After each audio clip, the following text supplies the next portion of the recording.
welcome back to Wild About Nature. It's been a few weeks, hasn't it? I've been working hard out here, and today was such a beautiful day, despite the pollen, that I thought I'd do a quick catch-up video.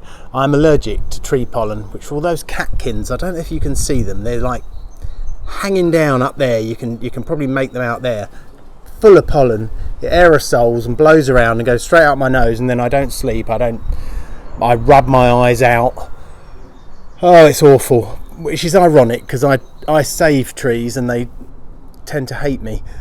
But never mind, if you suffer from allergies this time of the year, it's probably tree pollen. So what's been going on? Well, loads of stuff coming up. All these alliums I've planted from the front. I had to take all the troughs up at the front because they were rotten. So I've planted all the plants along here, and you can see the eryngiums are coming up, sedums, the ice plants are coming up. It's only end of March, it's doing really well. More eryngiums and alliums. I mean, I've planted about 1,000 at the front in a few pots, and about 200 or 300 out the back here, and they're all coming up, which is good because that's going to be your healthy plant and your pollen-rich, nectar-rich plants.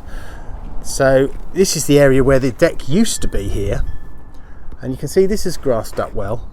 Got some plants coming through that I didn't put in. There's lungwort there, which is a fantastic plant for bees and pollinators there. You can tell it's lungwort from the dotted leaves more than anything else. Beautiful pinky purple plants, flowers, but the leaves give it away. The primrose here is everywhere. Another great early plant for your bees. Oh, what have we got here? I've noticed this before. We've got some, I think they're anemones. Can't tell. The goose grass is thick and fast here as well. As you can see up the garden, there's loads of primrose, and that, like I say, is really good for bees.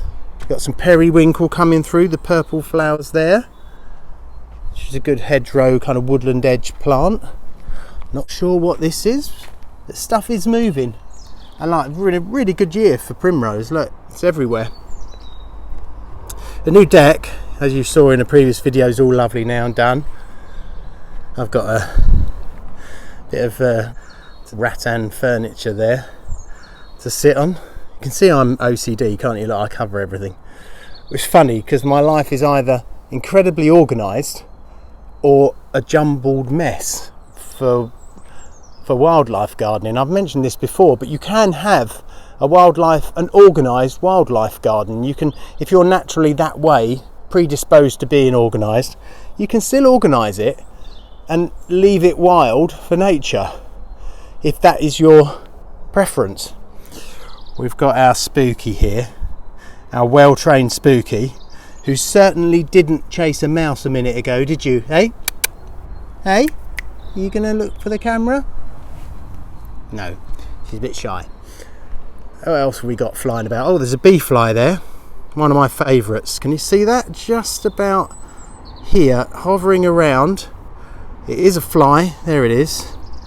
It is a fly. I'll try and get a bit closer because he's landed now. It is in the fly family, but designed to look like a bee, and they're ever so cute. They've got a huge long proboscis for things, perfectly designed for things like primrose, for getting down in those trumpet-shaped flowers. There you go. I don't know if you can see that there. I'm trying to get close ever so slow, so you might be able to make out his proboscis, or hers. There we go. There we go. That's a good shot. He'll probably come back. They always go back to the same area. There he is. There you go. You can get a bit closer. Yeah, they're very darty. You can't miss these guys. They do this hovering in the sun all day long. I've lost it now. There you go. There we go. Zoom in a bit. So yeah, bee flies are out. I think we've got some evidence of solitary bees breaking out of their overwinter habitats. There's more. I've put more alliums in here. Where were these last year? I can't remember now, but I think they were all in pots, but I took the bulbs out in the winter, and if you do that, you know, dig up your alliums every year, get the little bulbs, put them in a dark, cool place so they don't sprout, or even plant them in, you know, October, November, September, October, November. There's a brimstone there. That's one of our first butterflies, or first sign of a brimstone darting around. Yeah, and plant them out, and then by the next spring they'll be at this stage, and then they'll come up, and you should have some alliums, and then rinse repeat. Now what have we got here? That is a Osmia rufa, Osmia bicornis, red mason bee. You've seen them here before. There's definitely solitary bees about. All of the plants, the wildflowers are coming up here, you can see that. So hopefully we'll have another really good year. Ponds are really well bedded in now. They're lovely and clear, considering they're not that old, not long been put in, and they're really clear and getting established now. And the bees are making the most of them. You can see there. I think, is that a bee or is that a wasp? I think that's actually a honeybee. Can't tell. Don't think it's a. It could be a red mason bee. I haven't got my glasses on. Actually, that might be a honeybee, but they're obviously using the platforms to land. We've got evidence of leafcutter bees, whose Latin name escapes me. You can see here the front of the first chamber, which is a cut from a rose petal or something like that, or a leaf. There you go. It has come off when the larvae, or the completed larvae, the formed larvae into a bee has pushed his way out. And that, if you have solitary bee habitats, that's the evidence you're looking for, along with small piles of sand. Not too many of those. That would be your red mason bees and things like that. They will leave sand, where they've come out of their chambers. I'm just looking now to see if I can see any. I can't see a lot, but like I say, I've only seen, what have we got here? We've got a small white there, butterfly. So it's a good day. It's a little bit breezy, but it doesn't seem to be stopping them, which is good. I've done some work on this habitat, just making new bits and pieces for it, little chambers for insects. I don't have bees, that's too small for a bumble, but something will go in there and make its home. But the other one down the bottom might get some bumbles, but it never has. But it's just good fun fixing things up. Now this wall here, which I've shown you before, is chocker now. I've made, using the log from the outdoor catio for our indoor cats, I've made loads of these now. There's a couple up there, there's one over there. That one's still got to go to the winner from the video a couple of months ago, but yet to make contact. But everywhere is chocker on here now. No more room at the inn, so I'm just going to have to start figuring out where else to put it. But I think it's lovely and warm up here, possibly too warm. So I've faced all the leaf cutter and the larger holes for the Osmia rufa a bit more east. Now here's an interesting thing going on here. That to me looks like a queen wasp emerging. That is the beauty of having 25,000 holes. There's always something going on. Now she's either emerging and has overwintered in there,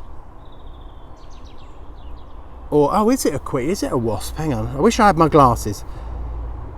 It's hard to see from the abdomen. It could be a sharp-tailed bee. Now, a sharp-tailed solitary bee is a parasitical bee that preys on the larvae of other solitary bees, like a cuckoo bee.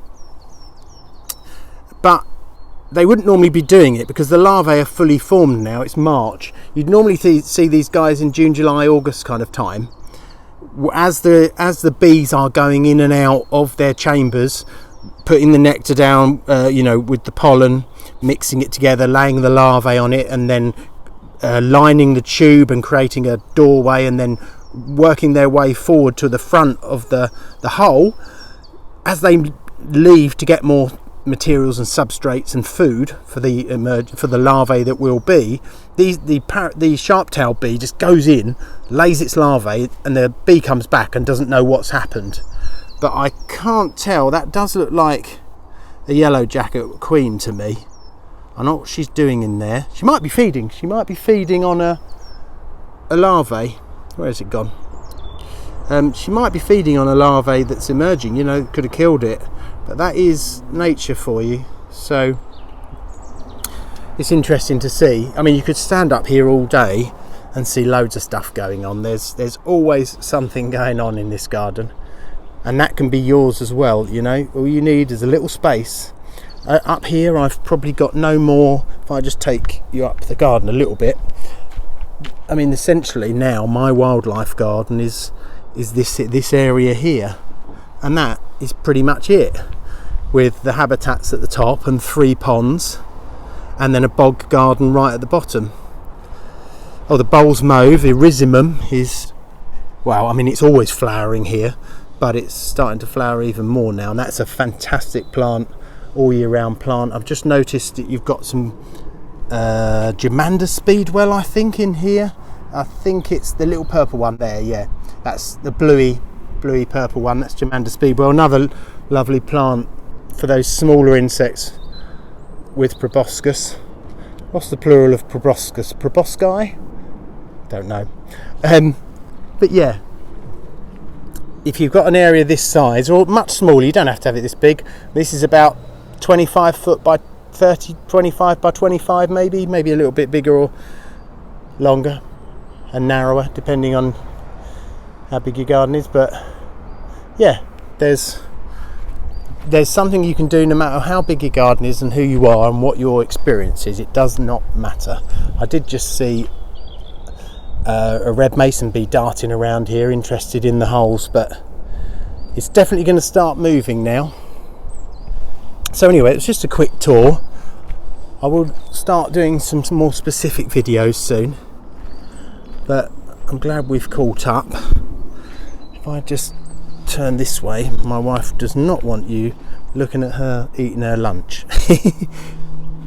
There you go. I'll end with spooky. Oh no, she don't like it either. We're all camera shy. But thanks for watching. Like and subscribe and ring the bell, because I'm not sure how far we are away from getting remonetized, but it's getting closer every day. I need about 800 views a day across my videos, and hopefully in about April, May I should reach the 4,000 in the last 12 months, which is one of the conditions, and then we start earning money again. But aside from that, you can still share it on Twitter and share it with your friends, and you can do PayPal me, and the Q code is at the front and the link for PayPal, and 100% of that will go to saving rainforests. So thanks for watching, guys. I'll catch up with you soon.